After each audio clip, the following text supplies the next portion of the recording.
Happy Tuesday, and welcome into the PHNX Sun Devils show.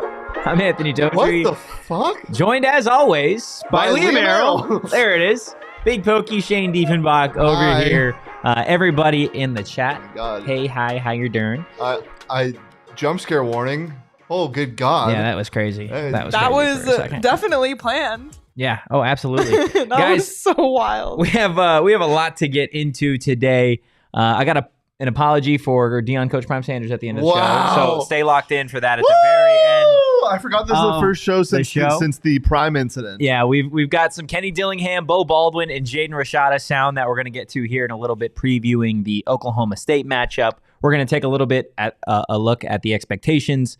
We also have Deion from that sound. game. We don't have Deion sound. We didn't put it in the show. No. I can just do it. No. Do you believe now? No, I don't. Oh. Also, we're going to talk a little bit about the AP Top 25 because we got some new teams in there and then some teams that fell out as well. But before we do all of that, Shane Dieffenbach, it is Tuesday. How was your weekend? Oh, this weekend. I can't say enough about it. It was good. College football was back. You got everything. Jordan Travis, you are my dad. That is my Heisman winner. I told you guys. Jaden Daniels looked pretty good, honestly. The offensive line has just failed him. Yeah.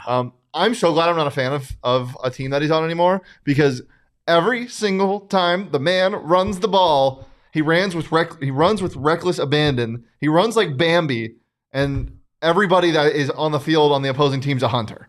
And how is he not hurt? I don't know. He got dropped a couple different times. And the awkward knee twist, it's crazy. But yeah, I thought he played pretty well. It sucks that game basically decided their top 25 fate. Yeah. But yeah, that game was really fun. There were a lot of good games. Clemson, you're terrible. Yeah. Dabo's got to pray that that team gets better. I don't think they will. Yeah. But it was good. How was your weekend? It was good. I was glad college football was back. Had multiple fantasy football drafts throughout the week, so I'm excited for NFL football to get back. You know what I did this weekend? What'd you do? There was a teppanyaki chef in Leah's backyard. That's wild. Yeah, it was one of the craziest things ever. He had a water gun with sake, and he was spraying Sake it. gun. And he was spraying it in our mouth. That's pretty electric. Somebody, it wasn't Leo, but somebody Daniel. sprayed sake in my nose. Oh, And it went no. all the way up, and it came down the other side. That's kind of disgusting. Somebody, it wasn't Shane, sprayed sake right in my eyeball. Okay, Who was guys, that? keep your Kylie. Oh. Make sure you're aiming your sake in Yeah. the right places. Okay, we got a Diego. super chat from Diego. I know Totri was pissed on Saturday. I wasn't pissed. I'm not getting into Deion right now. We'll get into that we'll a get little into bit it later. For now, we can talk about how it's Titan Tuesday. It's Titan Tuesday. Go watch Attack on Titan if you haven't Okay, yet. Thank okay. you, Diego. Let's get into ASU time. Well, no, not even Oh, ASU whoa. time. First the AP Top 25. I want to we're take doing a that look at first. that. Yeah, let's start with We need the the AP rundown. Top 25. Just because we've got some things changing up here. You mentioned obviously the LSU loss to Florida State. Florida State looked really, really good. That's why they're obviously moving up to the 4th spot. But is there anything really else that transpired over the weekend that affected this top 25 poll? Obviously, you got Clemson falling all the way down to 25, Colorado in the top 25 to 22. A lot of the Pac-12 schools moved up in large part because of that LSU loss. A couple things. First of all, Ohio State didn't lose, but they moved back. And I know it's because Florida State had a better win, but Ohio State's offense did not look very good. Yeah. So that's probably a big reason why they moved back. I thought SC in their 2 games were pretty good. You know, their defense is still their defense. LSU dropping all the way down to 14 makes sense. I'm surprised Clemson's even in the top 25. Yeah. TCU obviously fell out of the top 25, but Colorado at 22 is something that I did not expect to see. And it's wild. Another big mover is Washington. Mm-hmm. You know that meme of I think it's Scooby-Doo shaking and he's quivering and you can hear the bones. That's what I'm thinking if I'm a Pac-12 defense. That offense looked insane. And we talked to Michael Penix Jr. at the media day, and he told us the most underrated player in the Pac-12 is Jalen Polk. Yeah. Jalen Polk had over 100 yards and I believe 2 tutties, maybe just 1. But he was great.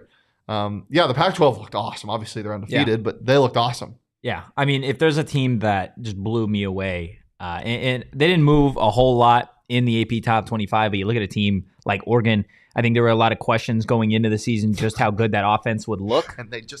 And they curb stomped whoever they played. I don't even know who their opponent was, but they dropped 81 points and Bo Nix played a half. It was 0 pop. I don't know if it was 81-0. I think it might have been 81-7 or 81-3. Regardless, scoring 81 points in a football game. Yeah, 81-7. Portland State. 81 points in a football game where your starting quarterback only plays a half is pretty ridiculous. Yep. I think they had 5 rushing touchdowns as well. And Connor Bucky. Soley, former Sun Devil, led the team in tackles. Yep. Bucky looked awesome too, Bucky Irving. Yeah. Got to give some love to DJU. He looked great. Yeah, he did. That defense is obviously elite. Everybody knows that by now, but I mean, that team's going to be good too. They're going to be a problem. There's a lot of good teams. Problem. I know there was a lot of people that were hating on Oregon State because it was a little bit of a slow start. They weren't pulling away the way a lot of people thought they might. But again, the Pac-12 13-0 now after week 0, and then obviously week 1, we'll see what they can do getting into week 2. Obviously, Arizona State has a matchup against Oklahoma State this Saturday at Sun Devil Stadium or Mountain America Stadium, whichever version of it you would like to talk about. But Shane, this is an Oklahoma State team that won 27-13 over the weekend. They didn't look great. No, they played 3 quarterbacks. They did play 3 quarterbacks, one of which being the coach's son. If you have 3 quarterbacks, you know you have? No quarterbacks. None. You got no quarterbacks. Not good, very bad. Yeah. It's fun to play a team with dysfunction. Yeah. Usually it's the other way around for Sun Devil fans the last 2 years. They have a lot of dysfunction and questions going into this game. This feels like a very winnable game. I think last I saw, Oak State was favored by 2.5. Is that still the case? Could you check for me? Yeah.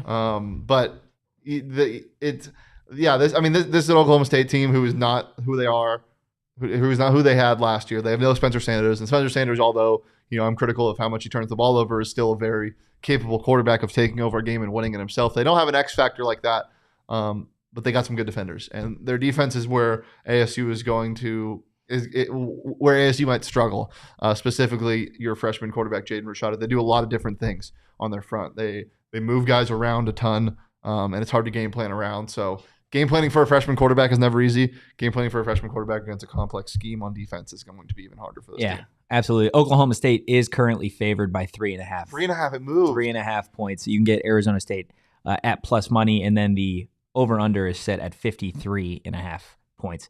But yeah, going back to the 3 quarterback situation for Oklahoma State, they played Garrett Rangel, Gunnar Gundy, and then Alan Bowman, all of which are not real people. They are all real people. None of them, though, really did anything to, at least in my mind, earn that starting quarterback job. Now, again, I think they threw out those 3 quarterbacks again a little bit because of the situation. They didn't have a true FBS opponent like they do this week. So I can't imagine that they play all 3 of those quarterbacks again. That would be awesome. That would be pretty wild. What if they lined up in like a split back shotgun formation, but with it was 2 quarterbacks? all 3 quarterbacks? That'd be weird. That'd be really, really weird. Again, I don't anticipate they're all just going Arizona State fans having to see all 3 of those quarterbacks. No, I don't want to. Come on, real quick. Can you imagine seeing that at the same time? I'd be so confused. That's got to be illegal. I don't think it's illegal. I don't think it's illegal, but I don't think you're going to see it at Mountain America Stadium. I don't think you will either. Looking at the rest of this team, you brought it up. The offense is pretty dysfunctional, only scoring 27 points again against an FCS opponent. Yeah, who would do that? Yeah, Arizona State. But they're a middle-of-the-pack offense in terms of passing yards and rushing yards as it relates to the rest of the Big 12. And then they did give up the 4th most passing yards in the Big 12 this past week. Over 250 pass yards to an FCS opponent. So you look at a team like Arizona State with freshman quarterback Jaden Rashada. You saw what he was capable of specifically in that first half against a shaky secondary in Southern Utah. I know this is a real opponent in Oklahoma State, but again, I think you're not throwing out Sauce Gardner. No. I think Jaden Rashada can have a bounce back game, and I think this offense can really, really prove something.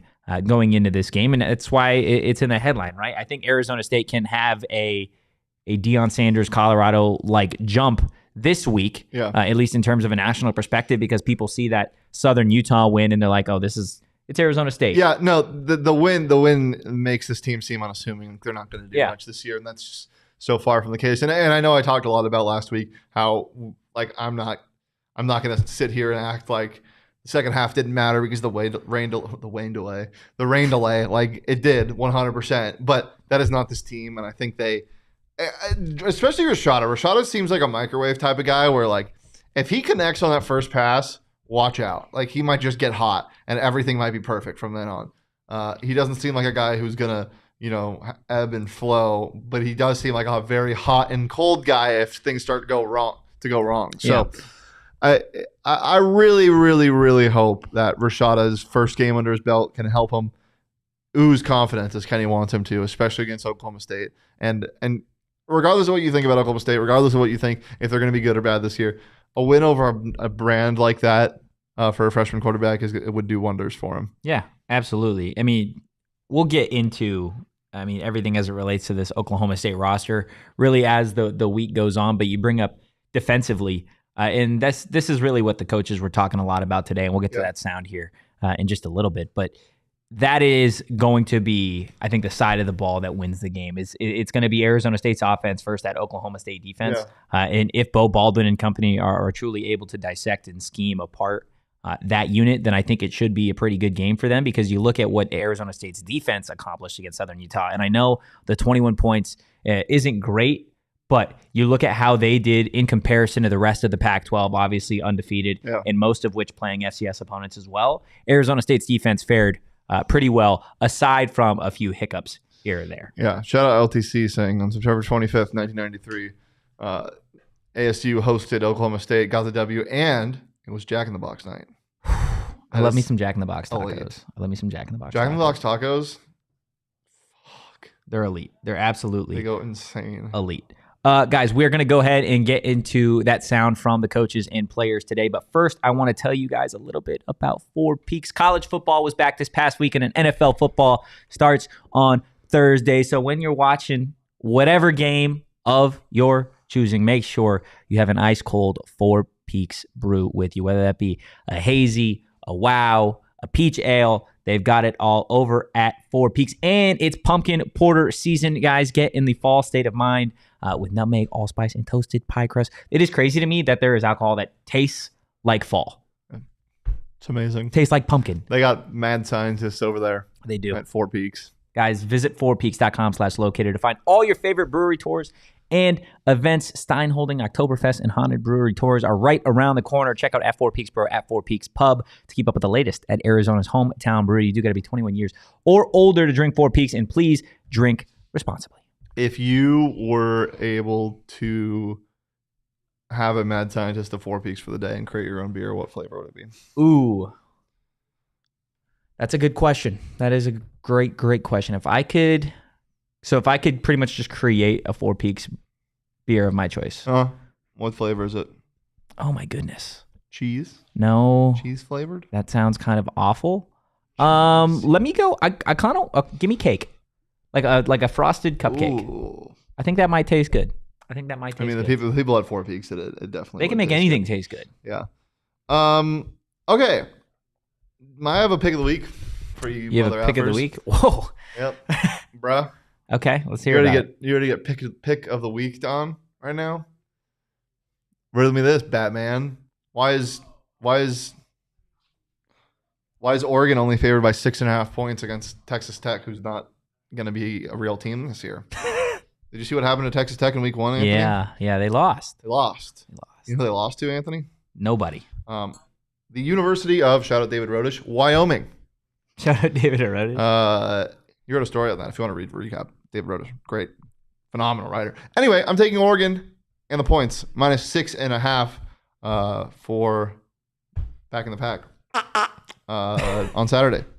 That is my DraftKings Sportsbook pick of the week, and you can download the DraftKings app now and use code PHNX to sign up. New customers can take home $200 in bonus bets instantly for just betting $5. That's code PHNX only on DraftKings Sportsbook, an official sports betting partner of the NFL. The crown is yours. Gambling problem? Call 1-800-GAMBLER or visit www.1800gambler.net. In New York, call 877-8-HOPE-NY or text HOPE-NY 467-369. In Connecticut, help is available for problem gambling. Call 888-789-7777 or visit ccpg.org. Please play responsibly on behalf of Boot Hill Casino and Resort, Kansas. 21 plus, age varies by jurisdiction. Void in Ontario. See dkng.co/football for eligibility, terms, and responsible gaming resources. Bonus bets expire 7 days after issuance. Eligibility and deposit restrictions do apply. All right, we've talked a lot. It's a trap. We've talked a lot about Jaden Rashada and the Arizona State offense since that game. We haven't talked a lot about you yet. We haven't talked a lot about me. Why? Why would we talk a lot about I me? don't know. Okay, back to Jaden Rashada on the Arizona State offense. There we go. Yeah, no, this is rightfully so. I think there are a lot of people that categorized the game for Jaden Rashada as a tale of two halves. And again, you saw what he was capable of in that first half and then the second half. A lot of it was rhythm. Kenny took some fault for not really getting the offense in a rhythm. Beau Baldwin a little bit as well. Shane, what did you see from Jaden Rashada that inspires you with maybe a little bit of confidence, not only for this Oklahoma State game, but for really the rest of the season? Well, I mean, he looked ready to go from the get-go, Yeah, which is impressive from a freshman quarterback starting in his first game, especially at home. Yeah. You'll hear from him today, but running out of that tunnel is a feeling like no other, and I think that really got him going. But I think he'll be even more dialed in to start game 2. But I think the biggest thing that jumped out is his pure arm talent. Like 4th and 8, and the dude just threw the best ball I've seen at Sun Devil Stadium in years. Yeah. Right into the bucket to Guillory. So, yeah, arm talent is the thing that jumps out the most. Yeah, absolutely. And I think that does definitely inspire confidence, not only in us, but it's got to inspire a little bit of confidence in that coaching staff as well, to see what Jaden Rashada was able to do in practice and then see it translate, obviously, to his first game of the season. How was he today? He was all right today. I'm going to be honest. I wasn't wildly impressed with the practice today, but you it is oohing and awing. No, I was like not oohing and awing. Exactly. I wasn't. Throws the ball, you're like, ooh. Yeah. Yeah. There we go. But offensive coordinator Beau Baldwin did speak today for the first time since that game on Saturday, and this is what he had to say about what he saw from Jaden Rashada. Thought a couple things he did well, and I know it's kind of a tale of two halves a little bit, but we have to be mature enough because, quite honestly, their team handled the 2.5-hour break better than our team, regardless of even the results. You just saw it just in sharpness or penalties or whatever it might be. Regardless of the final score, their team handled that. So that's on us to do a better job to handle adverse situations or situations that go and the same with Jaden. So what I'm getting to is Jaden again will learn to go through highs and lows or even moments that aren't perfect and be able to respond to them. But for a first year guy, some of the things I liked, he stood in there and threw the ball. He hadn't been hit for a while. You don't get hit in practice as a quarterback, but when you really go back, I felt like his eyes stayed downfield and he got hit, even drew a late hit or two during that game. So he had no problem. Even on his first deep completion, he got hit in the mouth as he threw it. So I was very impressed with that and just that poise. I never felt like when he came to the sideline and talked to me on the phones, he always seemed calm. Even in the second half when things weren't perfect, he seemed calm. Yeah, and that's going to be a common theme, I think, with Rashada, is just responding to adversity and kind of evening out those highs and lows, because, as I said before, he can get really hot. Yeah. But he also makes throws sometimes where you're like, what? How did that happen? So there are things that he definitely needs to iron out in his game, and I think the biggest thing is responding to a bad play. And I'm not saying he hangs his hat or anything, like he hangs his head after a bad play. It's more of just limiting the extremes of valleys and peaks. Yeah, and I think there is, when you watch Jaden Rashada play, and I think the coaching staff can really speak more to it, is it feels like he knows what he is doing at this point. There are just little things here or there from a timing perspective that need to be tweaked in order to make those certain plays.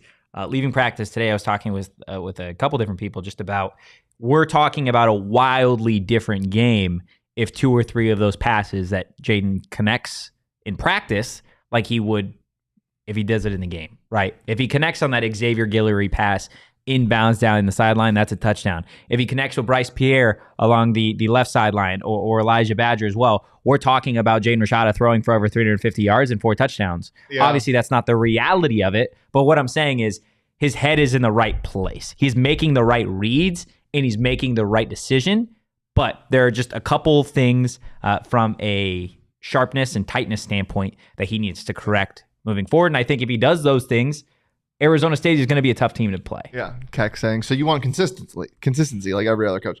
Basically, yeah. Basically, yeah. But his inconsistency is far more inconsistent than, it's one play. It's the stark contrast from like a 4th and 8 50-yard bomb to, he overthrows somebody in the flat by 10 yards. You're just like, how does that even happen? Yeah. Where does the balance come? And I'm sure it'll come eventually. But as Keck says, he's a freshman. It's his first game. He'll be fine. I don't think he was bad by any means. I think he showed us great things in the first half. And then something really weird happened. Dudes were doing homework in the tunnel. Yeah. BJ Green was doing, what did he say, physics 2? Why is he in physics 2? I don't know, dude. Finishing up that. So, it's just a weird game. Yeah. And we're going to learn a lot more about the freshmen and number 5 come Sunday. Yeah, and I think Beau and some of the other coaches, they really made a good point, right? Like, we could talk about the rain delay and the weather being a tough circumstance, but at the end of the day, Southern Utah had to go through the same exact thing, and they had to do it in a visiting locker room. In a visiting locker room in a game that they are paid to be here for. Yeah. They basically know they can't win, and they almost did it. So. Yeah, no, it was definitely crazy. A lot of people, when they talk about Jaden in that first half to the second half, it's like at the end of the day, he got his first game reps, and that is going to be huge. And I think a lot of people, when they talk about a freshman quarterback, they want to talk a little bit about the fact that the speed of the game is a little bit of a different thing, or it takes a while to really get into. That wasn't the case with Jaden. Jaden said the speed wasn't necessarily the issue. Yeah. Jaden Rashada said this was the biggest difference for him. I would just say, like, just the intensity. I think football is still football. It wasn't like a struggle, at all adjusting to speed, because that's why it was spring ball was for and fall camp. But it was really just, just the intensity and from practice to games, carrying that over. But yeah, that's really it. Yeah, he makes a good point, right? Like, I think a lot of people, when they think about it, is like, oh, the speed of the game is what's going to get to him. No, because he had a long time throughout the spring. He was here for the entire spring, and then obviously he's had all the fall camp. And speed, he wouldn't have this job as a starting quarterback at this level if speed was the issue, starting as the number 3 quarterback in the fall. Yeah. Right? Like, this is a kid that I think is starting to get comfortable. But again, the intensity of it, you see it on the players' faces, right? You saw it in Jordan Clark, Jalen Conyers just going into the tunnel before the game even started. Like, these guys are so juiced. There's so much adrenaline. And when you're out there, I mean, we saw the first time that Jaden was sacked. We're like, okay, maybe this will get him right. Yeah, and another thing too is I'm just sure he's excited to just play ball after the ridiculous recruiting period that he went through. And I think that's an underrated factor. Is the dude just wants to play football, and he finally is getting the opportunity to just play football at a Power 5 school as the starting quarterback week 1. You want to know? Now you're going into week 2. You got to handle business again. Yeah, I mean, we didn't even actually really talk about the fact that some of these players were doing homework at halftime during this delay. What do you think about that? Because Kenny talked about it on Monday as being like, okay, these guys are student athletes, and a lot of these kids had assignments that they were banking on being able to do Friday before class would have actually started. This game obviously carrying in to early Friday morning. What do you think about, I mean, I guess I don't want to say it's taking the focus away, but at the end of the day, it is kind of taking the focus away from what you're doing. Well, why just get your homework done before? I mean, no, yeah, you're right. You're right. Come on. You're right. Banking on Friday morning for a Friday class. Come on. I mean, I was doing that too, but still, come on. And no, I mean, what else are you gonna do? Like, you're just gonna you don't have that much Southern Utah tape. Like, you don't have tape from the first half. I don't know. I don't have a problem with it at all. It's definitely a weird situation. It's kind of awesome. For sure. And Kenny talked a little bit yesterday, and he talked a little bit about it today, taking a little bit of the blame just in terms of maybe getting the guys a little too hyped before they went out, which he feels maybe resulted in some of those excessive penalties in the second half. That was obviously a big part in letting Southern Utah kind of hang around. Another big part was just the communication. Kenny says that the communication is something that he really, really is starting to emphasize and wants to see from his team. There are little mistakes pre-snap that can be fixed both offensively and defensively with just a little bit more communication. We saw that from Kenny at practice today. So this is what Coach Dilly had to say in terms of the team's growth when it comes to communication. It's been good. I think today was an emphasis for us. There's a period where nobody's talking, we line up wrong. And it's like, well, there's the problem right there. Fix it. Like, either we're going to allow it to happen or we're going to fix it. When you face a problem, we're going to have a ton of problems this year. We're year one. We have 50 new players. We run complicated schemes on both sides of the ball, aggressive schemes on both sides of the ball. We're going to make mistakes, and we're going to get better from those mistakes if we coach them, if we stop allowing them to happen. So when we see it, we have to stop it. We have to make an emphasis that's not okay. Fix the problem, carry on. And if we continue to do that, we're going to continue to be better every single week that we take the field, and that's the goal. And who knows what year 3 and 4 look like if we get better every single day for the next 24 to 36 months.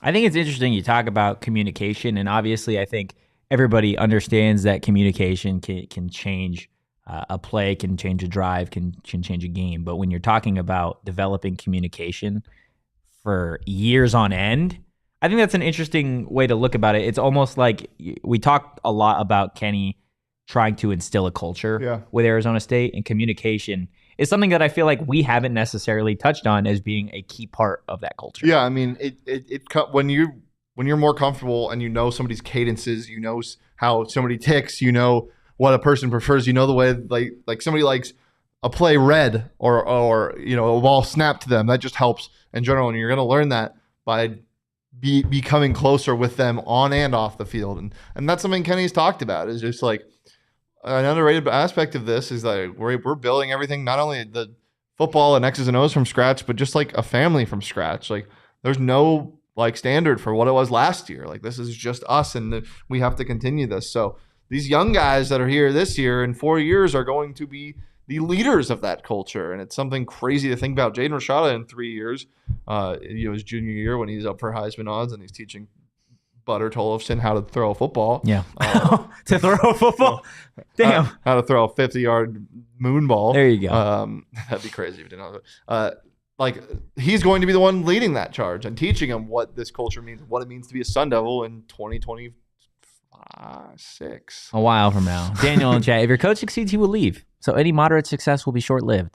Daniel, clearly you're new here. Yeah, I don't think we got that in this guy. Yeah, I don't think so either. This is a guy who, there it is. There you are. Kenny, first and foremost, when it comes to just the communication, he was yelling out there today like only Kenny can do, really. Like getting fully into it in regards to, look, there are little things. And I think that's the thing that really stands out to me about Kenny versus some of the other Arizona State coaches that I've seen, Herm Edwards and Todd Graham, is like things can happen in practice and it can be a mistake and you can move on, right? And you just chalk it up to being practice and you're like, they'll eventually get it. Kenny will go out there and he will quite literally stop what everybody's doing and be like, this is why this is wrong. Yeah. This is what can change. And this is how it works. Exactly. This is what can change when you do this, like a small little tweak. Even when they're running against the scout team defense and you've got the starting offense, and there are little things where when it comes to communication, do this, X, Y, and Z, right? And that's not necessarily, again, you'll see the difference 1 to 2 plays, maybe a drive throughout a game. But when you've got those scout guys, right, that eventually hope to work their way through the roster, this is something that they're going to go back to a year and a half, 2 years from now, being like, okay, communication is quite literally how we make our lives easier. Yeah. And it stops things from getting broken down when it comes to coverage or on offense, people screwing up the play, the route, whatever, right? Like it's those little things that can result in a play that goes for an incompletion to a play being a touchdown because of broken coverage on the other side. It's huge. So communication is definitely something that this team is working to fix. And I think they're going to need to be on top of everything when it comes to communication this week, because we've already touched on it a little bit. Oklahoma State's defense is not necessarily a joke. I know this is a team that, again, they only won by 14 points. And they don't have their D coordinator from last year. But still, this is a defense that runs a little bit of a trickier scheme, or not necessarily a trickier scheme, but a scheme that a lot of people aren't necessarily running as a base defense. Oklahoma State does do that. I want to get to Tony's comment. They did already the Haboo Bowl. This was based off of somebody earlier asking if Arizona State is going to play in a bowl game. I want to say it's probably a U of A fan, but we played in the Haboo. I already told you guys what. You guys not remember? The Haboo Bowl? No, the Territorial Cup is now a bowl. You're right. It's going to be a bowl. The cup has turned into a bowl. The Territorial Bowl? Instead of a cup of noodles, it's a bowl of noodles. Okay. I don't think there's noodles in the cup. Bro. I can confirm. In the cup of noodles? No, in the Territorial Cup. I was like, what? Yeah. There's no noodles in the cup. There Unless is in you the put cup them of there. noodles. No, unless you put noodles. You can in. put I was noodles giving in the cup. I was giving an example of like cup of noodles turning into a bowl of noodles. I like your watch today. Huh? I like your watch today. Thanks, man. I usually don't like it on other days, but I like it today. Whatever, man. Whatever. But yeah, no, this Oklahoma State defense will present some challenges. And you look at just what they're capable of in terms of their roster makeup. This is a defense that can definitely give not only Arizona State, but a lot of the other teams in the Pac-12. I think they would give them fits. And I think they give teams in the Big 12 fits as well. And there's definitely a reason for that. And this is what offensive coordinator Beau Baldwin had to say on really getting past this Oklahoma State defense and the challenges that they present. It's just, those teams that play the three safeties, they can disguise some things. They can get into one high or two high, type of looks based on what that middle player does, and we have packages of that too. But a lot of teams around the country run different versions of that. We face that. Sometimes it's more of their third down package rather than their base. So, we've coached against it. I think the toughest thing, regardless of scheme, is how their players are coached, what they do, and I'm very impressed. They're a well-coached team. They're a strong football team. They know who they are, and you can see that even in game one, that they know who they are, where they need to line up. So it just, no matter what their scheme is, we have to execute against very good, well-coached, strong football players, and that's what they are. That is such a Beau Baldwin answer. It doesn't matter what they're playing. We got to execute regardless.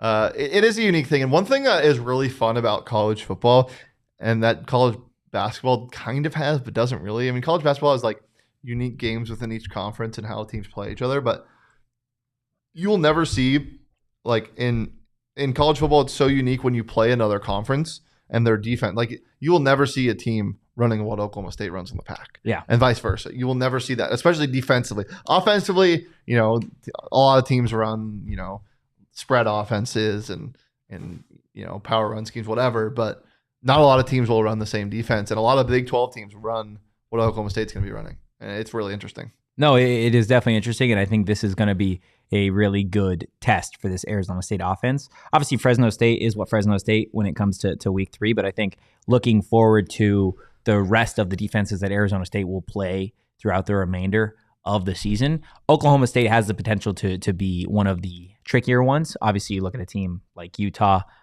Washington, there are some just units out there, obviously, that present different challenges. But in terms of what Oklahoma State brings to the table, I think it's certainly going to be a test for the offensive line. And then obviously for Jaden Rashada in this offense. Scary guy with 2 guns is what they're also bringing to the table. Yeah, they are also bringing a scary man with 2 guns, but it is what I'm going to kick him. You're going to kick him? No, I'm not. Roundhouse. There's a person in that suit, and that's just assault at that point. Yeah, but he's got weapons. But they're not real. You don't know that? I don't know for sure, but I can making an educated guess. Yeah, I can hypothesize that those guns are not real. Okay. I don't think that'd be safe. You know what is real?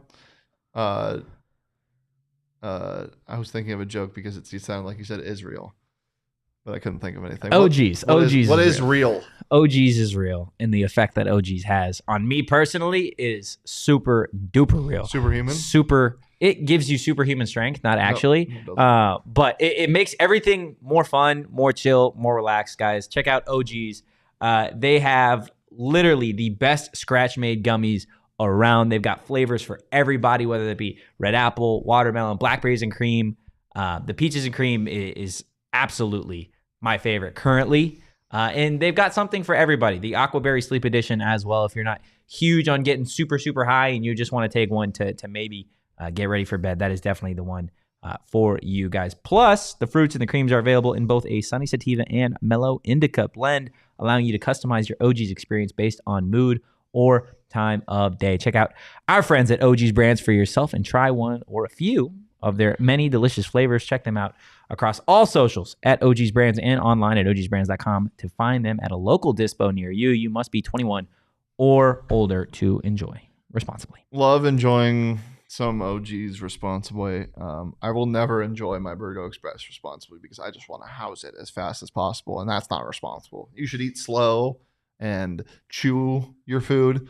Burrito Express to me is a choking hazard sometimes because I just want to swallow it whole because it's the best burrito of all time. If you haven't had Burrito Express yet, what are you doing? What are we doing? Eat Burrito Express. It's the best burrito for after a game, before a game, during a game. Put in your pockets, put in your cup holders. Pocket burritos. Get like 10 of them, put it in your freezer and then air fry them. Oh, Burrito Express. that might be crazy. Get it. Inya. It is crazy. I've done it before. Grab a burrito and follow them at Burrito Express on Twitter at BurritoEXP. All right, guys, real quick. There's 49 of you in the chat and there's only 12 likes. Do Bobby Hurley and us a solid. Hit that like button. He doesn't ask often, but when he does, he's begging. He actually does pleads. ask a little too often. He does. He begs and he pleads He begs, for he likes pleads constantly. and says, brother. Hit that like. Brother Bobby is asking for a like or two. Brother Bobby. All right, Shane. You got some explaining to do? It happened over the weekend. Yeah, it did. Deion, Coach Prime Sanders, and Colorado decided that they didn't enjoy being 20.5-point underdogs. No. And they opted to just give college football fans one hell of a game, right? So I have been pretty adamant about my distaste for Deion Sanders and Colorado and the turnaround of the program. So I've got something to say. Are you going to apologize? Every single one of you. Look, what's next for me, Joe? I'm going to get that second belt. Where the is it? They should have had them 2 belts ready. Spit shine for me. They're both in the octagon. It's never been done before. I'm sure you'll get your second belt. But listen, that's for you. I've spent a lot of time, Joe, That's for you. slating everybody in the company. Everybody in the company. Backstage, I'm starting fights off everybody. I've ridiculed everyone on the roster. I just want to say from the bottom of my heart, I'd like to take this chance to apologize to absolutely nobody. The double champ doesn't Nobody. he wants. I ain't apologizing to nobody.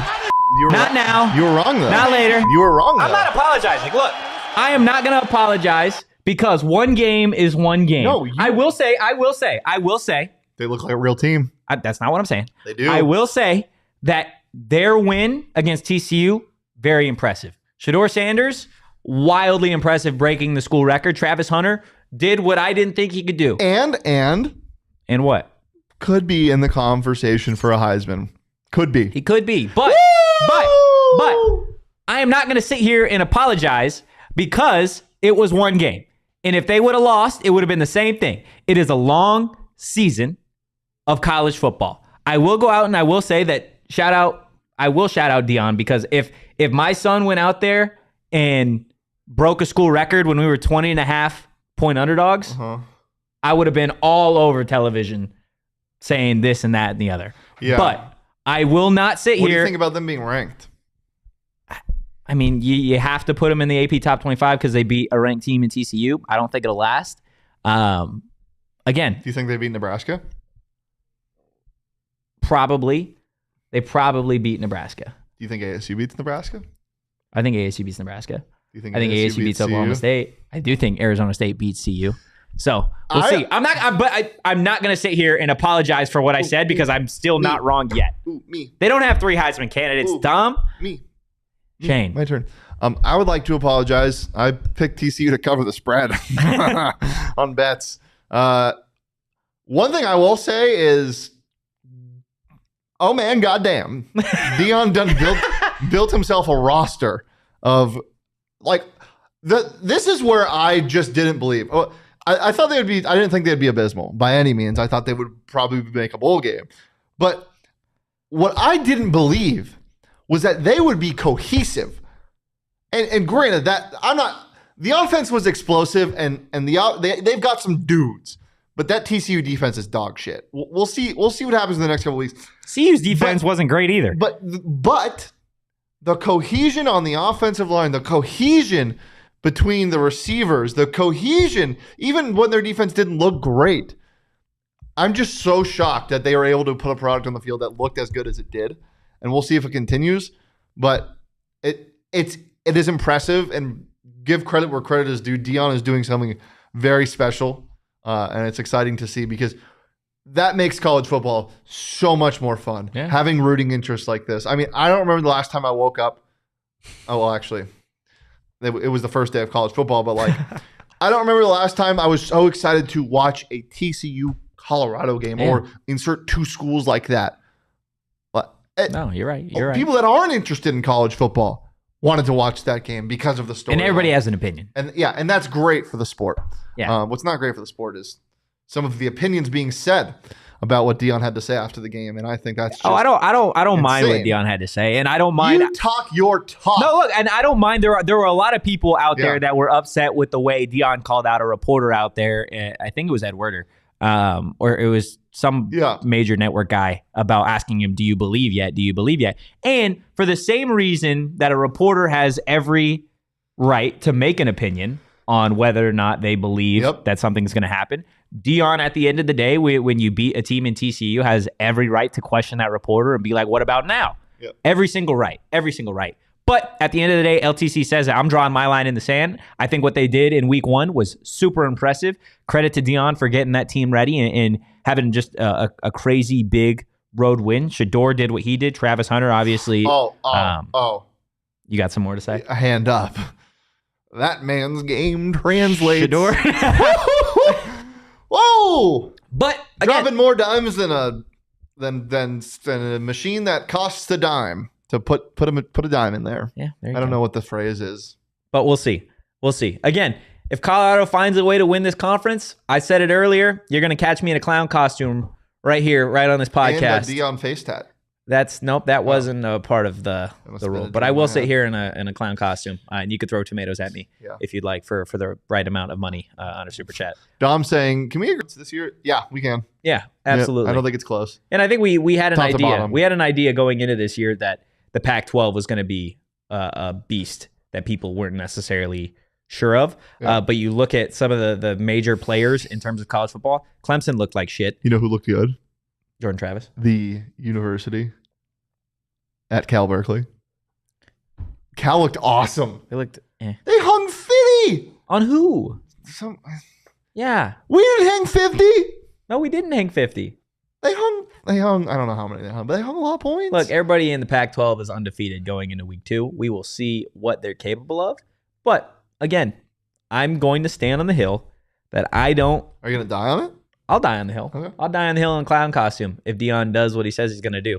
That week 1 win, impressive. Travis Hunter, bravo. You did some crazy shit. Shador, have a fucking day. But week 1 is week 1. Yeah. It's a long college football season.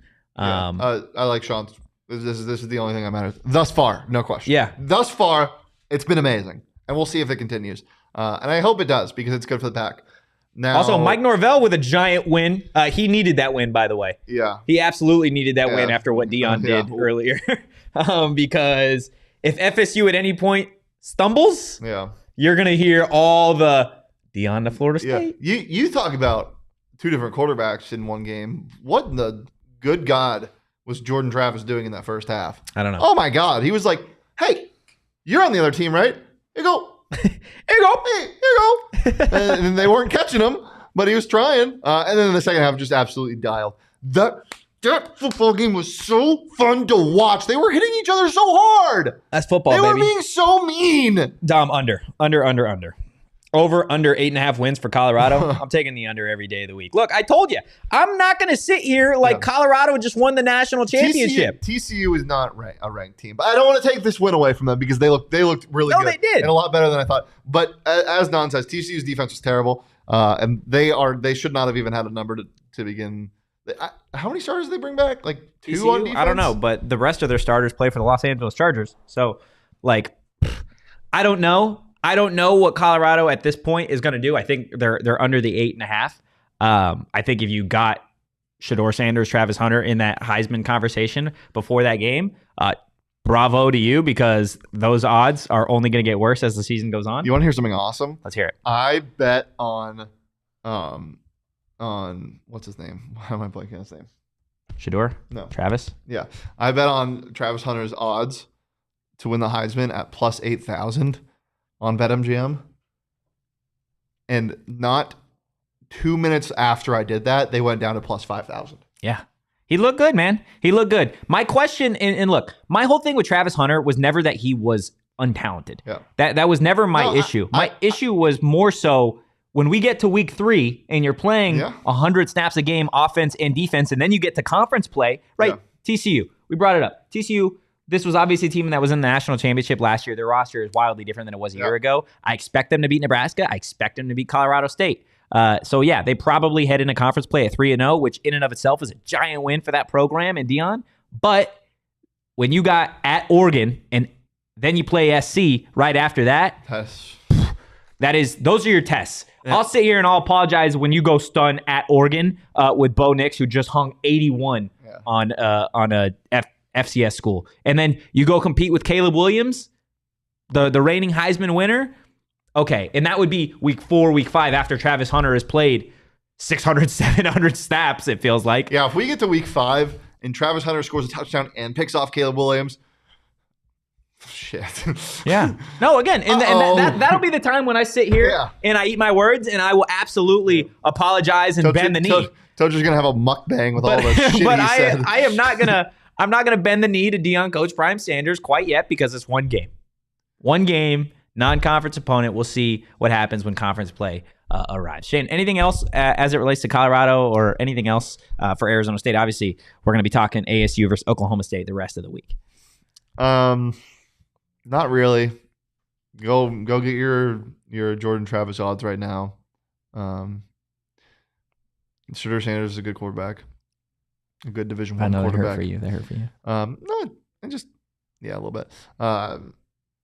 I'm just excited to play them, and I'm sure everyone would be. Also, can I say, actually, you know what? Yeah, and I got something to say right after. Can we maybe, I don't know if this is allowed. Yeah. Can we maybe lower the ticket prices for ASU games? Like tickets to OK State are $250. Well, that's also the site that you're looking at. It also depends where you're looking. Go check out Game Time. They're a little bit cheaper over at Game Time than they are any of the other places. Just giving y'all a heads up. That I think the site that they were originally on was like Ticketmaster. Yeah, those are a little bit more expensive, but go check out Game Time or literally anywhere else, and it is significantly cheaper. RH in the chat, bro, sounds like a hater. RH, it sounds like I'm a hater because I'm a hater. I'm not denying that I'm not a hater. I'm absolutely a fucking hater. And again, I'm going to stand here and own up to it and be a hater until proven otherwise. Like I said, you chipped away at it with a big win over TCU, but by no means am I cowering at the fact that Deion Coach Prime Sanders is going to lead Colorado to a national championship. Colorado fans, cover your ears really fast. Donald says, you guys covering your ears? Hang on. Donald says, we've wasted too much time on CU, LOL. It's because they're clicking on the video. We have to do it. Sorry. Donald, don't worry. We're going to be talking a lot of ASU, Oklahoma State the rest of the week. But, guys, I'm going to tell you a little bit about Circle K. It's America's thirst shop. No, we're not talking about Jalen Conyers TikTok videos. We're talking about Circle K, guys. They've got a new free membership program. No, save 25 cents per gallon on your first 5 fill-ups. Guys, get every 6 free on a selection of Circle K products, pizza, coffee, ice cold fountain drinks, and we know they've got some phenomenal deals on snacks, energy drinks, because I need an energy drink every single day to fuel me through everything here at PHNX. Guys, go join Inner Circle for free by downloading the Circle K app today. Terms and conditions apply at participating locations. Visit CircleK.com for details. Yeah. Really? What? That is crazy. You know what else is crazy? What is? The queso and illegal Pete's. That's fair. Bro, I would. Damn, Diego. If I had taste buds in my ears, I would dump it in my ears. Because it's just that good. That's weird. Yeah, that was really weird. It's the best queso ever. They got the best margaritas. You're picking the queso out of your ears when you do that? Yeah. Ew. Tasty. It's the best place to go for anything you want, for pre-game, for post-game, for during the games. It's your go-to spot this summer. Stop by for happy hour, 3 to 8 p.m. every day at all 12 locations.